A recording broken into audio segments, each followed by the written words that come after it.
Just because you paid our bills doesn't mean we're entitled to help you. That's what my mom told me when I begged for a loan. A week later, they gave my brother $100,000 for a house. Now they're broke, homeless, and calling me nonstop. Hey Reddit, Alan here. It's been a while since I posted anything personal, but let's just say life handed me one of those "you'll see who really cares" lessons. I went from holding my whole family together to being tossed aside like I never mattered. But somehow, that's exactly what I needed to finally build something of my own. It's a long story, but trust me, you'll want to hear this one. You know that one family member who holds everything together while everyone else acts like life's a group project they can coast through? Yeah, that was me, Alan. 32, male. The reliable one. The guy who fixed the sink, covered the bills when dad's hours got cut, and lent money I never saw again. Meanwhile, my younger brother Kyle could breathe and get a standing ovation. Mom called him Little Genius because he once reset the Wi-Fi. For years, I didn't complain. I thought being the dependable one meant someday they'd see my worth. Turns out, being dependable just means you get depended on until you're empty. I'm a carpenter. Custom furniture, small remodels, basically anything involving wood and stress. It wasn't glamorous, but I loved it. Nothing beats watching something solid come out of nothing. My buddy Eric and I had been working for months on what we thought was our big break, opening a workshop downtown. We had investors lined up, equipment rented with deposits down but deliveries still on hold, and a signed lease for the place. It felt like all the late nights and busted knuckles were finally paying off. Then, 2 days before the launch, Eric disappeared. Not took a break, disappeared. I mean phone off, social media vanished, took all the money and dipped to who knows where, disappeared. He drained our business account clean. Every dollar. Including the $5,000 I'd borrowed from the bank under my name. I didn't even have time to get angry. Clients were already expecting deliveries. Rent was due. Equipment was on hold. I didn't even have time to get angry. Clients were already expecting deliveries. Rent was due. Equipment was on hold. I spent 3 days calling every number I could, tracking down old contacts, even messaging his sister on Facebook. Nothing. The guy went full ghost mode. When I finally sat down and looked at my account balance, I felt sick. Negative numbers hit different when you know you earned that money with your own hands. For the first time in years, I swallowed my pride and drove to my parents' house. They lived in the same place I helped them refinance back when they were struggling. The irony wasn't lost on me. Mom greeted me with that fake surprise like she didn't expect me to knock on the door I practically built. "Alan, you look tired," she said, stepping aside. "You've been working too hard again." "Yeah, about that," I said, sitting on the couch that I literally made for them 5 years ago. "I'm in a bit of trouble. Eric took off with our business funds. I just need a loan to get back on my feet. I'll pay it all back. You know I will." Dad was sitting in his recliner, scrolling on his tablet like I'd interrupted a world summit. "How much are we talking?" he asked flatly. $10,000, I said. "Just enough to cover the debt and hold things together until I start new jobs." He whistled low. "That's a lot of money, son." "Yeah," I said, "and I wouldn't ask if it wasn't serious. I've helped you guys plenty when things were tight."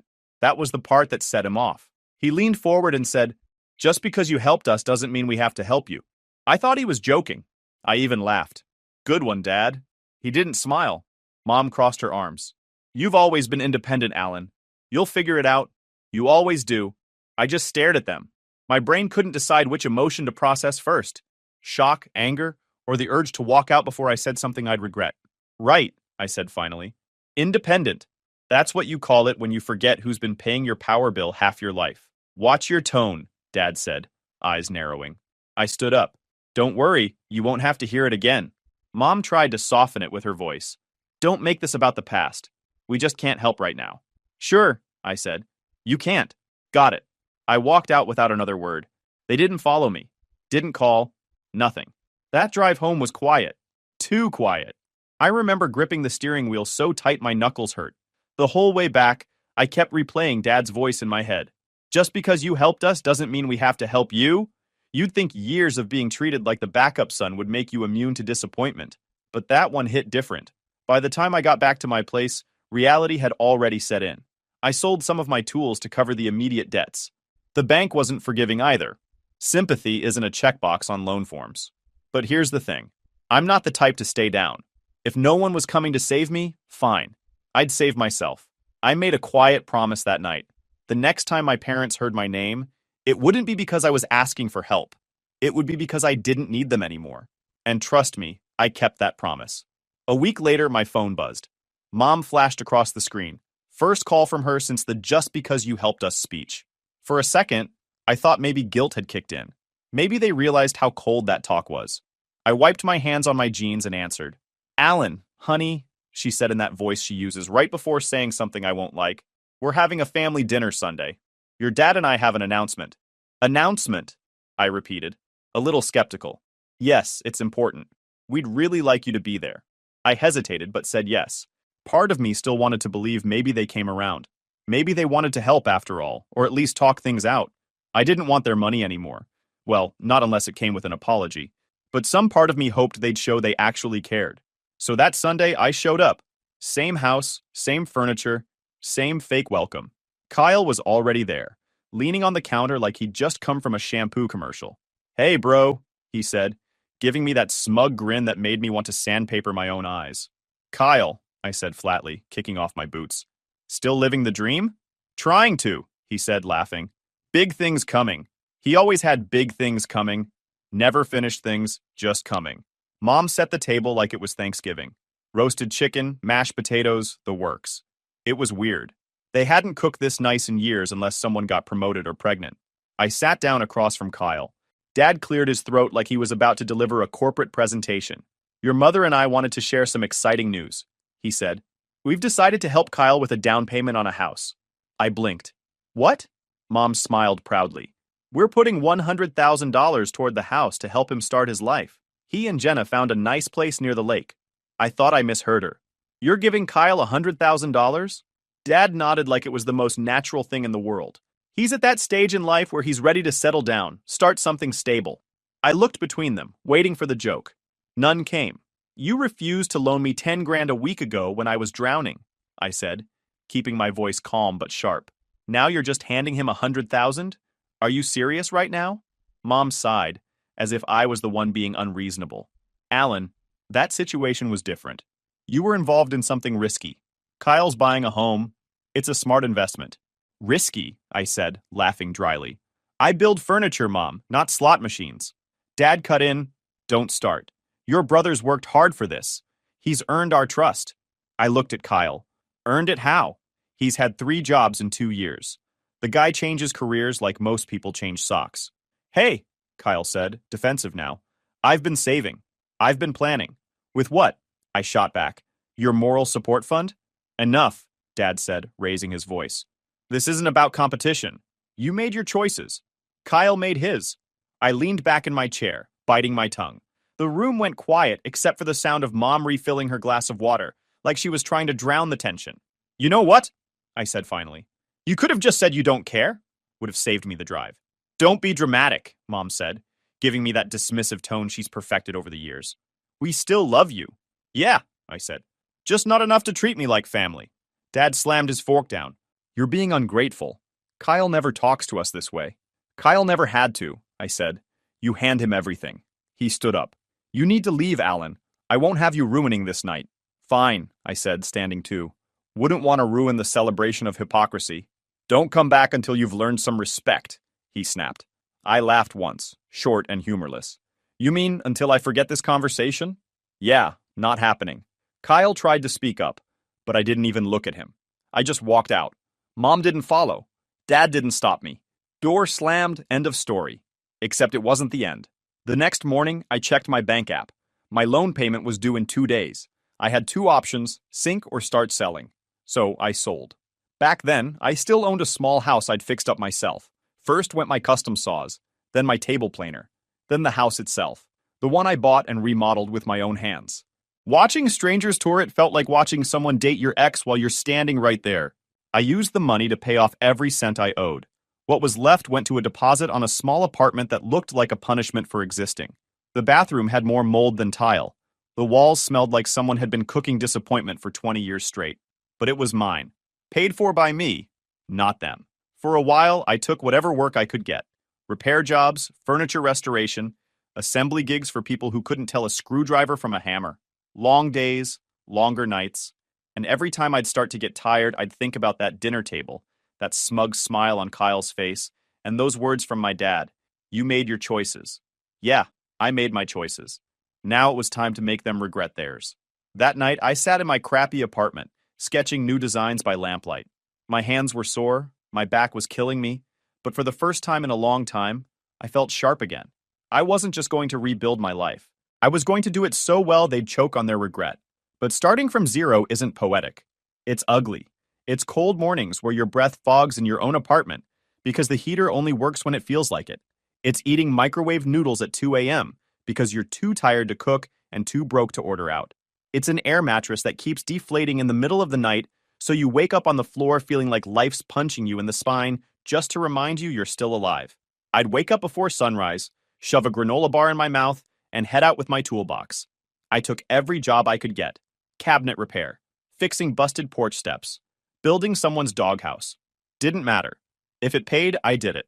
There were days I'd haul my tools across town on the bus because I couldn't afford gas. Ever tried holding a drill and a bag of screws while standing in a packed bus? It's a special kind of humbling. One time, a woman hired me to repair her dining table. Said she just needed it sanded and refinished. I spent 10 hours scraping off layers of old varnish, breathing in what was probably 50 years of regret. She came home, looked at it, and said, I thought it'd be shinier. Paid me an exact change, coins included. I drove home laughing. Not because it was funny, but because if I didn't laugh, I'd probably jump off the roof. Still, there was something different this time. For the first time in years, no one could say they made me. No one could take credit for my effort. Every board I sanded, every nail I drove, it was all mine. The loneliness was heavy, though. Nights were quiet. Sometimes I'd scroll through my contacts just to see how few people were left. Family, cut off, friends, scattered. The guy who used to be my business partner, probably somewhere sunbathing with my money. Once a week, I'd treat myself to a burger from this small diner down the street. The waitress there, middle-aged, always cheerful, started recognizing me. One night, she looked at me and said, "Rough week?" I must have looked worse than I thought because before I could answer, she brought me an extra basket of fries to the house. I swear, I nearly cried over those fries. Months went by like that. Working, eating cheap, sleeping, repeat. My body hurt constantly. My hands were calloused, and my bank balance looked like a bad joke. But slowly, things started shifting. A guy from one job told his neighbor about me. The neighbor hired me to build a custom bookshelf. Then his coworker wanted a kitchen island. Word of mouth became my marketing strategy. I didn't have the money for ads or a website, but I had something better: results. I'd show up early, stay late, and actually do what I promised. People noticed. A few regulars started calling me their go-to guy. The kind of phrase that doesn't seem like much until you've been invisible for years. By the end of that first year, I had more work than I could handle. I wasn't rich, but I was stable. Rent was paid on time. My fridge had more than instant noodles, and I finally replaced the air mattress with a used futon I found online. Progress. There were still bad days. Like the time I dropped a plank on my foot and had to finish a job limping for 3 hours. Or the time my truck broke down in the middle of winter, and I had to walk 2 miles in freezing rain carrying my tools like a walking Home Depot ad. But each time something went wrong, I told myself, at least no one can say they bailed you out. That became my motivation. One night, I was working late finishing a custom dining set for a client. I remember sanding the last edge, covered in sawdust, when my phone buzzed. Unknown number. Normally, I'd ignore it, but something told me to answer. "Is this Alan?" a deep voice asked. "Depends who's asking," I said, half joking. "This is Connor. I got your number from a client. I hear you're the guy to call for custom work." I leaned against the table, surprised. "That's me, I guess. What do you need built?" "I'll explain in person," he said. "You free tomorrow morning? 9 a.m.? I'll text you the address." Before I could even say yes, he hung up. I stared at my phone, half annoyed and half curious. I'd worked with all kinds of people: homeowners, small shop owners, a couple contractors. But something about his voice sounded different, confident, like he wasn't calling to ask if I could do the job, just when I could start. The next morning, I showed up to the address he texted, a big property outside the city, the kind of place with its own gate and driveway that feels longer than your entire career. I parked, double-checked the address, and muttered, "No way this guy needs cabinets." The front door opened, and out walked a tall, older man in his 60s, with silver hair and a calm face that said he'd seen everything and still didn't care. He wore work boots and a flannel shirt, old school type. "You must be Alan," he said, shaking my hand firmly. "Heard a lot about you. Let's talk business." He led me inside to this huge room filled with unfinished furniture pieces, blueprints, and power tools that looked untouched. I'm renovating this place, he said. I've had 3 contractors bail on me already. They all talk big, but none deliver. You come highly recommended. Think you can handle it? I looked around, nodding. I can handle it. He smiled. Good answer. Let's see what you've got. I didn't know it then, but that handshake would change everything. That one job with Connor wasn't just another paycheck. It was the start of something much bigger, something that would make every second of suffering worth it. Connor wasn't the type of guy who handed out compliments or fake smiles. He was sharp, old school, the kind of man who built an empire before the internet made it easy. And from day one, I could tell he respected work, not words. He'd watch me measure twice, cut once, and nod like he was taking mental notes. He didn't interrupt, didn't hover, didn't micromanage, just observed. I finished his flooring project in record time. 2 days later, he called me again. You free this week? He asked. For you, depends. Am I getting paid or volunteered? I joked. He chuckled. You'll get paid. I've got more work. And that's how it started. A new job every week, always bigger than the last. Fixing staircases, building custom furniture, restoring an old oak table that belonged to his late wife. I poured everything into the work, maybe because it was easier than thinking about everything I'd lost. One morning, I showed up early and caught him standing in his workshop staring at that same table, the one we'd been refinishing together. He had his hands in his pockets, eyes distant. She loved this table, he said quietly. Used to say it was the only thing in the house that didn't complain when she spilled wine. Good table, I said, sanding the edge. Still holding strong. He gave a small smile. That's why I kept it. Reminds me some things are worth fixing. That's the thing about Connor. He didn't give advice like a sermon. He just dropped sentences that stuck to you for days. We started grabbing lunch after big jobs. Always the same diner a few miles down the road. The waitresses knew his name. He'd sit in the same booth by the window, order black coffee and a sandwich, and ask about my week. You ever take a day off? He asked once. Yeah, I said. Once. Back in 2015. He laughed, shaking his head. You're young. You'll burn out if you don't slow down. Slowing down's a luxury I can't afford, I said. That caught his attention. Debt? Something like that? He didn't push right away. Just nodded and changed the subject. But over the next few weeks, he kept asking questions. Not nosy, just curious. One day, I finally told him everything. We were having lunch, same booth, same coffee that tasted like motor oil. He asked about my old business again, and this time I just told it straight. I told him about my old friend, how we were supposed to open a workshop together, how I trusted him with the finances, and he ran off with every dime, how I was left to face the debt, sell my tools, sell my house, and start over. I told him about going to my parents for help, the way they looked at me like I was asking for a kidney instead of a loan. The exact words Dad said, just because you helped us doesn't mean we have to help you. Connor didn't interrupt. He just listened, elbows on the table, hands folded like he was hearing a business deal gone wrong. When I finished, I half laughed. Anyway, long story short, I got robbed by my best friend and abandoned by my family. Classic origin story, right? He didn't smile. That's not funny, Alan. You got done dirty. Twice. I shrugged. Yeah, well, it's life. Everyone's got a story. He stared at me for a few seconds. You still got that guy's name? I looked up from my coffee. Eric? Why? You still got his info? Email? Number? Anything? Probably somewhere, I said, a little confused. He leaned back. Send it to me. I laughed. What are you gonna do? Track him down yourself? Connor didn't laugh back. Maybe. You focus on your work. Let me find this man.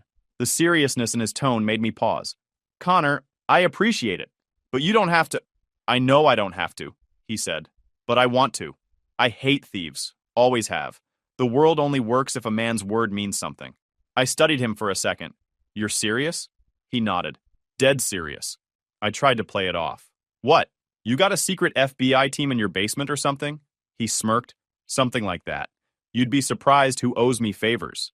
I didn't know if he was kidding, but with Connor, it was hard to tell. The guy had connections everywhere. Contractors, lawyers, suppliers, people who owed him something from the last 40 years. Look, I'm not asking for revenge, I said. I just want to move on. Then think of it as cleaning up unfinished business, he said calmly. If someone took from you, they'll keep taking from others. You get justice, they get what's coming. He dropped a 20 on the table for the check and stood up.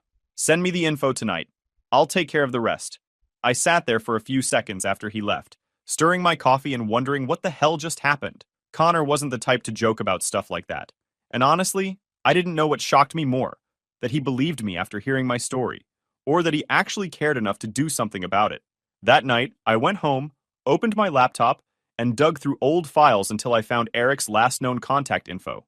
His old email, his last phone number, the fake business name he registered under. I typed it all out in an email to Connor with a short message. Not sure what you plan to do with this, but here you go. Thanks for caring, old man. 5 minutes later, he replied with just one line. If someone took from you, we'll make sure they pay for it. I leaned back in my chair, staring at that sentence. I didn't know what he meant, and honestly, I didn't think anything would come from it. But something about that message hit different. For the first time in a long time, I felt like someone was actually on my side. Months rolled by, and life finally stopped feeling like a boxing match. Jobs came steady, clients paid on time, and I started building a real reputation. My calendar was full for weeks ahead. I even got to hire a part-timer, a kid from town who reminded me of myself, minus the trauma. My debt was shrinking fast, and for once the future didn't look like a dark hallway. Connor still called once or twice a week, checking in about projects or just chatting about work. Sometimes he'd stop by unannounced, standing in the doorway with 2 coffees like we were old buddies. You've got a good head on your shoulders, he told me once. Don't waste it trying to prove yourself to the wrong people. I didn't realize how much those words stuck until the morning he called and said very calmly, "Found him." I froze mid-sandpaper stroke. Found who? Your old partner. I set the sandpaper down. You're kidding. Wish I were. He's working under a fake name in Reno. Same business type, same style. My guy checked state records.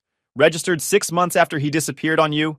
I sat there, heart thumping like I'd just run a mile. So what now? Connor's tone didn't change. Now we make it right. I'm sending you an address. Be at my office tomorrow morning. The next day, I showed up at his company headquarters, an old brick building with a huge wooden sign that read, Dunhill and Company. Connor greeted me at the door. Alan, glad you made it. Come on, there's someone I want you to meet. He led me into a conference room where 2 people were waiting, a sharp-looking lawyer in a gray suit and a woman around my age with a folder under her arm. This is my daughter, Sarah, Connor said. She handles the legal and operations side for me. Sarah smiled, confident but warm. I've heard a lot about your work, she said, shaking my hand. Dad's impressed. That's not easy. I laughed. He hides it well. Connor grinned but didn't deny it. She's the one who'll walk you through how we handle this. Sit down. I signed everything they put in front of me. The next few weeks were a blur of calls, filings, and updates from Sarah. She handled everything like a machine, organized, precise, and fierce when she needed to be. We talked more with each visit. At first, it was about the case, but soon it turned into casual banter. Favorite movies, travel spots, who could survive longer without caffeine. She won. She had Connor's confidence, but her own kind of calm, like nothing could rattle her. Meanwhile, the case moved faster than I expected. Connor's lawyer was relentless. Within 2 months, Eric, my ex-partner, was cornered.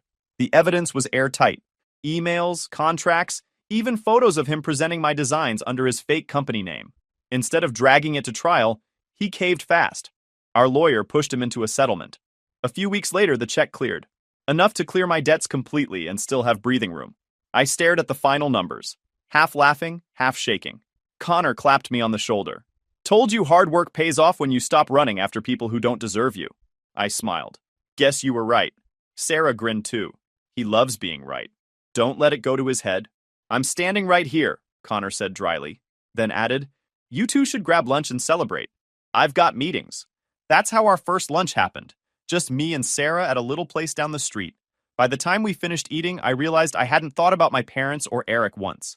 For the first time in years, I was just content. Over the next few months, Connor kept me busy with more contracts, bigger, better ones. His clients started hiring me directly. Sarah and I kept in touch, sometimes for business, sometimes just to talk. A few weeks later, the repayment check came through. I sat at my desk, holding it like proof that everything I'd gone through had a point. Debt-free. Clean slate. Now I was up, taller than ever. Connor's voice echoed in my head. You focus on the work. Let me handle the rest. He did. And in the process, he gave me something better than money. He gave me back my fight. After that, things just kept moving up. My workshop was booked months ahead, and half my clients came through Connor's network. Word got around fast. That carpenter who builds everything from scratch and never misses a deadline. Over the next year, the jobs kept rolling in, and the savings finally stacked up. I wasn't rich, but I was finally living without checking my account every other hour. By then, I'd moved into a real house. I never went out of my way to tell people about my success, but word travels, especially in families that used to ignore you. First, it was a random message from an aunt I hadn't heard from in years. Saw your name on that magazine article. So proud of you. Then a cousin followed me on social media. And then, of course, the phone rang. It was a regular Thursday evening. I'd just finished sealing a new table and was cleaning up when my phone lit up. Mom. I stared at it for a long second. A year ago, that name would have sent me straight into an emotional tornado. But now, all I felt was mild curiosity. I answered. Alan? She said immediately, voice shaky. Oh, thank God you picked up. Hey, Mom, I said flatly. Been a while. It has, I know, she said quickly, almost out of breath. Listen, we really need to talk. That sentence. We need to talk. The same way she'd said it before telling me they were giving Kyle a $100,000 house. My stomach tightened out of habit, but I stayed calm. What's going on? It's your father, she said, sniffling. He lost his job. The company went under. Completely bankrupt. We've been trying to keep up with the mortgage, but we can't. And Kyle's... What about Kyle? I interrupted. He's in trouble too, she said. His mortgage is behind, and they might take his house next month. We're doing everything we can, but... So you're calling to ask for money, I said, cutting straight through her sentence. There was a long pause. We thought maybe you could help, just until we get back on our feet. You've done so well for yourself, Alan. Everyone says so. I leaned back against the wall, staring at the floor. So let me get this straight, I said slowly. When I came to you after Eric robbed me blind, when I was begging for help, what was it you said again? Her voice cracked. Alan, please. No, I remember, I said, keeping my voice calm. You said, just because you helped us doesn't mean we have to help you. Those were your words, right? She started crying softly. That was different. We didn't know how bad it was for you. You knew enough, I said. I told you I was drowning. You just didn't care because Kyle wasn't the one struggling. Don't say that, she said. You're twisting things. No, I'm not, I said. You made it very clear who was worth helping. The silence on the line stretched. I could hear her breathing, uneven, like she was trying not to sob. Every single time I showed up for them, no questions asked. And the one time I needed them, they turned their backs. I'm sorry, she said finally, barely above a whisper. Your father, he doesn't know I'm calling. He's ashamed. We never thought things would get this bad. Yeah, I said quietly. Neither did I. Alan, please, we could lose everything. Then maybe you'll understand how I felt, I said. There was a pause. She didn't say anything, and for once I didn't fill the silence. I just let it hang there between us, heavy but honest. Finally, she said, So you're not going to help us? No, I said simply. Even if I wanted to, I wouldn't. Because I learned something the hard way. You don't fix people who only call you when they're desperate. Tell Dad I hope he figures it out, I said finally. But this isn't my problem anymore. Alan. Goodbye, Mom. I hung up. For a few seconds, I just stood there, staring at the phone. I expected to feel guilt or maybe satisfaction. Instead, there was nothing. Just peace. Like a weight had finally been lifted off my shoulders. I walked outside onto the porch. The evening sky was turning orange. The air smelled like rain, and Sarah was sitting there, typing on her laptop. She looked up. Everything okay? I nodded. Yeah, just old noise calling to see if I still listen. She smiled softly. And do you? Not anymore. She set her laptop aside and reached out her hand. I took it, feeling grounded in a way I hadn't in years. Inside, my phone buzzed again. Same number. I let it ring until it stopped. They'd made their choices years ago. And now, so had I. For the first time since I could remember, I didn't feel like the forgotten son or the failure. I felt free. Then, one afternoon, I got a message from an aunt. One of those relatives who used to talk to my parents every week but hadn't spoken to me in years. Her text just said, Heard about your folks. Guess karma finally came around. I frowned, confused.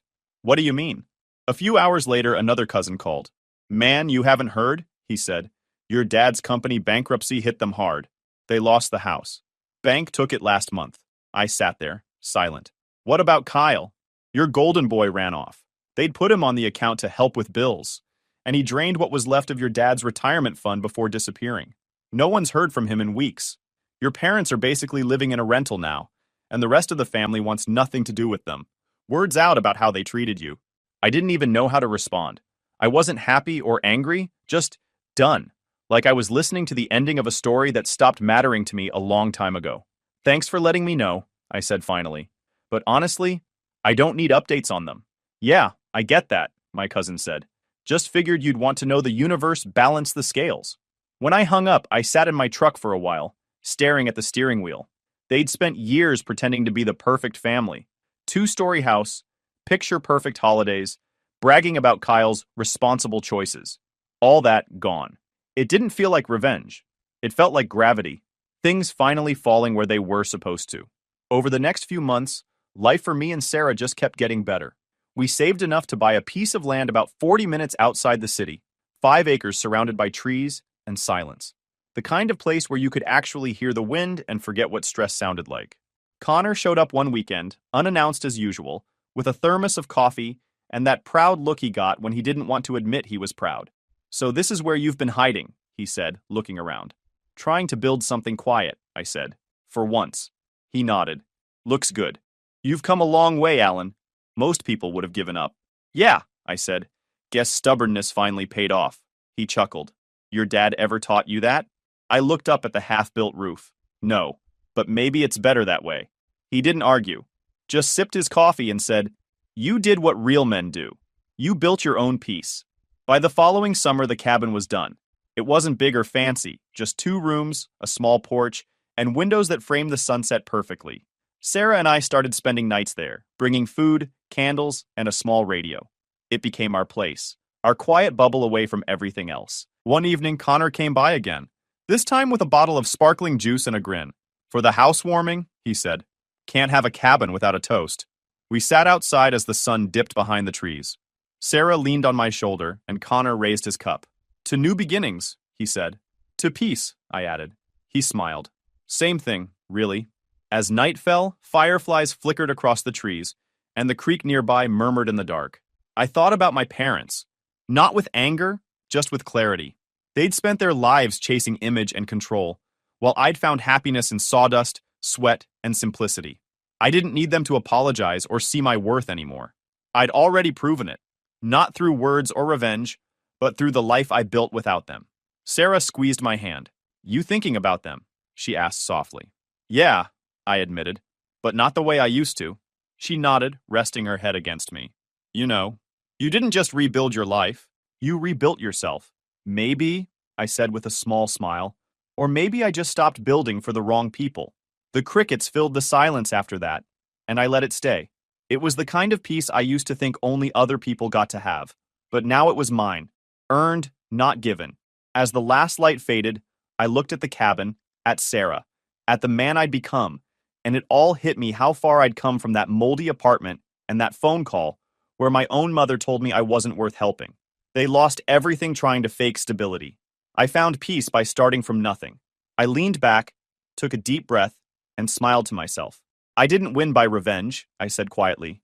"I won by moving on." YouTube just dropped this new hype feature. If you're hooked on this story, smash that hype button. It tells YouTube this video deserves to blow up, and it keeps even crazier stories coming your way.